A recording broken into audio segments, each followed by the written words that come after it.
Hey, it's David. Welcome to Social Saturday. This week, I'm real excited to have a friend of mine, Joan Jackson, on here with me. Now, Joan just retired after 50 years of flying with Pan Am and Delta. She called it a COVID retirement last year.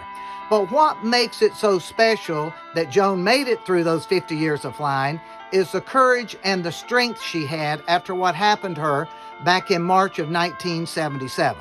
You see, Joan was operating a Pan Am flight, a charter flight out of New York, and there were 13 Pan Am flight attendants on there, and it collided, or KLM collided with the Pan Am plane on the runway in the Canary Islands. And Joan will talk about that in the interview. There were 583 people that lost their lives, and only 61 survived. Out of those 13 Pan Am flight attendants, only 4 survived, and Joan was one of them. Now, Joan is happy today. She and her husband live outside of Nashville on this beautiful, beautiful acreage of land in a beautiful home. And she's as happy as she can be. And I appreciate Joan taking the time to talk with me. You see, Joan has not always felt comfortable talking about this accident. In fact, she said her entire time with Delta, she never brought it up to anyone. So I am so happy and so honored that Joan allowed me to spend some time with her and talk about the courage and the strength she had to continue flying and retiring after 50 years of service. Thanks for joining David and Joan on Social Saturday this week, and we'll see you next week. Have a great week. This is David. Welcome to Social Saturday. We have traveled all the way to the most prettiest place in Middle Tennessee to visit my friend Joan Jackson. Joan, how are you doing? I am very well, thank you, David. Hey, Joan, I know you flew for Pan Am. Tell me when you started flying and where you lived when you got hired. I started in 1970, class 25, for those of you that remember that. And I lived in San Gabriel, California, and I was hired at LAX. And so where were you based with Pan Am?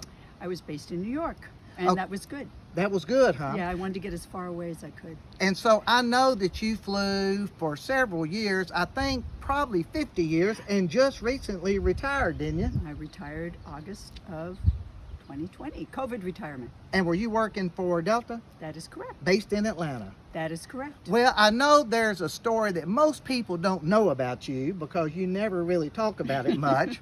So I'm going to ask you a couple of questions and tell us about that probably most critical moment in your career with Pan Am that most people, we hope, will never experience.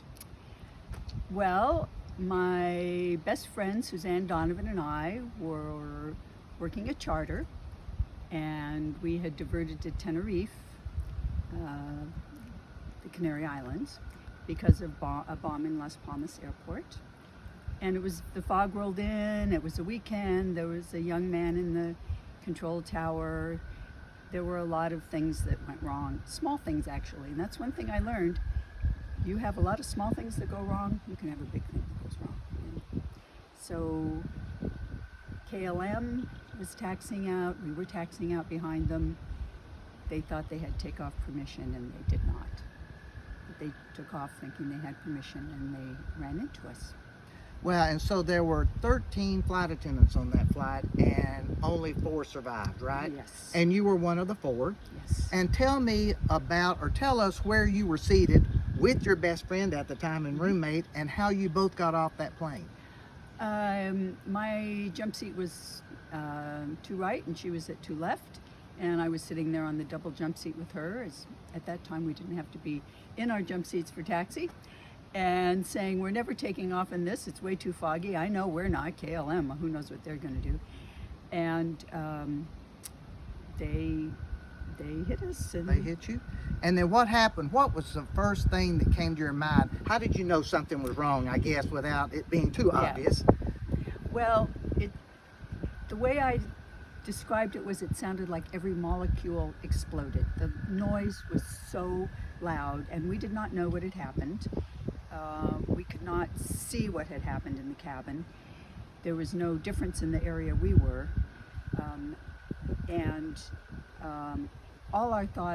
The only thing we thought was it must be a bomb, because we had diverted to this airport because of a bomb in Las Palmas. So we just thought it was a bomb, and its damage was significant, whatever the resource was. And so during that time, the plane sort of, as you said, just sort of disappeared from under you, and you found a way to get out. You saw sunlight.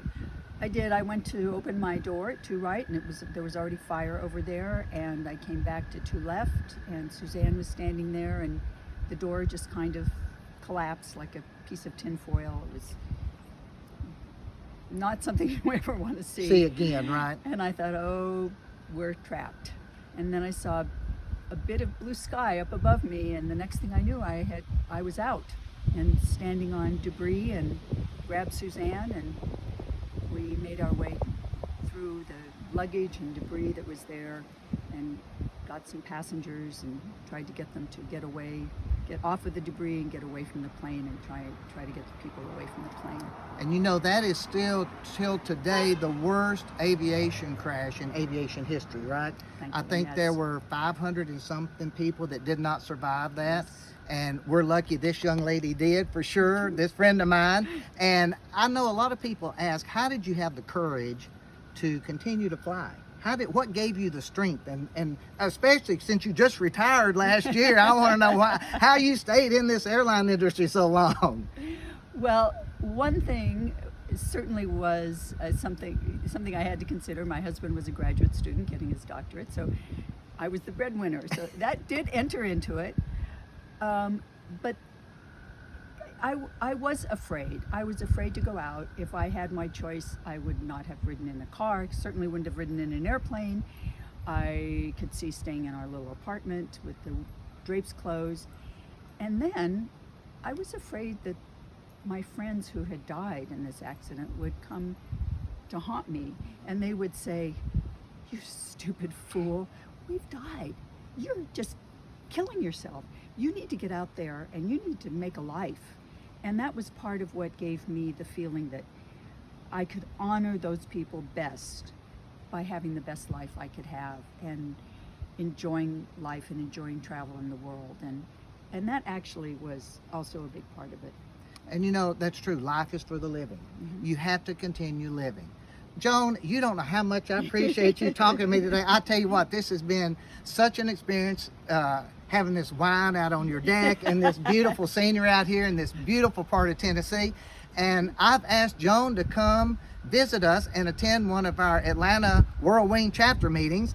And she can stay with Bonnie Hare. I don't know if Bonnie would have her, but she loves Bonnie, so hi to Bonnie and hi to Senior Shuett and all her other friends out there. And Joan, thank you. I'm going to come by and visit you every time I come back to Tennessee. It has been a pleasure. Love you. And so glad you're here. Till next Saturday, have a great week, and thank you for joining Joan Jackson on Social Saturday. Bye-bye.